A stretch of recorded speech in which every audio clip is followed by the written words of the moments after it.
Hi viewers, welcome to grammar English grammar Tamil. English பேசுவது எப்படி? Daily நம்ம பயன்படுத்தக்கூடிய தமிழ் வாக்கியங்களை இங்கிலீஷில் எப்படி பேசலாம் அப்படின்றது தான் பார்க்க போகிறோம். இப்போ பாருங்கள், அவள் பெட்டியை வேறு எங்காவது விட்டு சென்றிருக்கலாம் என்று நினைக்கிறீர்களா இப்படின்னு கேள்வி கேட்போம்ல. அவங்க பெட்டியை வேறு எங்காவது வச்சுட்டு இருக்கலாம் அப்படின்னு நீங்கள் நினைக்கிறீங்களா கேட்போம். இது எப்படி நம்ம இங்கிலீஷில் கேட்கலாம்? இந்த மாதிரி கேள்வியை நம்ம எந்த சூழ்நிலையில் கேட்போம் அப்படின்னு பார்த்தா, கடந்த காலத்தில் ஏதாவது ஒன்று நடந்திருக்கலாம், ஆனால் அது நடந்துச்சா இல்லையா அப்படின்னு நம்மளுக்கு தெரியாது. அது நடந்திருக்கலாம் அப்படின்னு நம்ம சொல்லுவோம், கெஸ் பண்ணுவோம். அந்த மாதிரி சூழ்நிலை தான் நம்ம அவள் பெட்டியை வேறு எங்காவது விட்டு சென்றிருக்கலாம் என்று நீங்கள் நினைக்கிறீர்களா அப்படின்னு கேட்குறோம். பாருங்கள், அது எப்படி நம்ம இங்கிலீஷில் சொல்லலாம் அப்படின்னா, Do you think she might have left the box somewhere else? Do you think அப்படின்னா நீங்கள் நினைக்கிறீர்களா, ஷீனா அவள், பெட்டியை அப்படின்னா பாக்ஸ், வேறு எங்காவது somewhere else, might have left விட்டு சென்றிருக்கலாம் என்று. விட்டு சென்றிருக்கலாம் என்று, லெஃப்ட் அப்படின்னா விடுதல், விட்டு சென்றிருக்கலாம் என்று அப்படின்னா நீங்கள் இந்த might have அப்படின்ற வார்த்தையை யூஸ் பண்ணணும். அப்போ அவள் பெட்டியை வேறு எங்காவது விட்டு சென்றிருக்கலாம் என்று நீங்கள் நினைக்கிறீர்களா அப்படின்னு கேட்கணும்னா, Do you think she might have left the box somewhere else அப்படின்னு கேட்கலாம். அடுத்து பாருங்க, ராணி நோய்வாய்ப்பட்டிருக்கலாம் என்று குமார் கூறுகிறார்.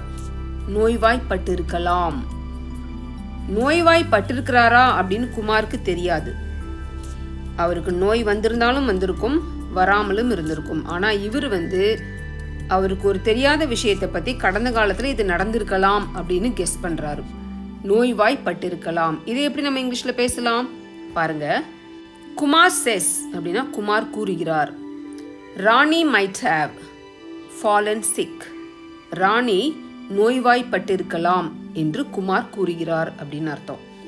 நோய்வாய்ப்பட்டிருக்கலாம், வைத்திருக்கலாம், இதுக்கெல்லாம் நம்ம might have அப்படின்ற வார்த்தையை யூஸ் பண்ணி அந்த verb என்னவோ அதை நம்ம போடணும். அடுத்தது பாருங்களேன், ராணி நோய்வாய்ப்பட்டிருக்கலாம் என்று குமார் கூறினார் அப்படின்னு சொல்கிறோம். இங்கே கூறுகிறார் அப்படின்னு சொன்னோம், அப்போ குமார் செஸ் அப்படின்னு சொன்னோம் இல்லையா?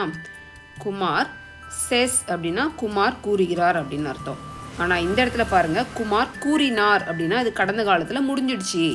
அப்போ குமார் செட் அப்படின்ற வார்த்தையை யூஸ் பண்ணணும். அவர் கூறினார்.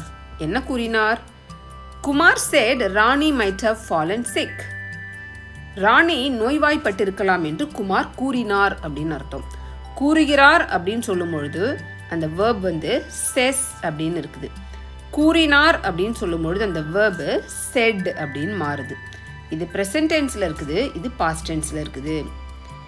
கடந்த காலத்தில் ஏதாவது ஒன்று நடந்திருக்கலாம், ஆனால் அது நடந்துச்சா இல்லையா அப்படின்னு நம்மளுக்கு உறுதியாக தெரியாது. அந்த மாதிரி சூழ்நிலையை பற்றி நம்ம பேசணும் அப்படின்னா நம்ம இந்த might have அப்படின்ற இந்த வார்த்தையை வச்சு நம்ம பேசலாம்.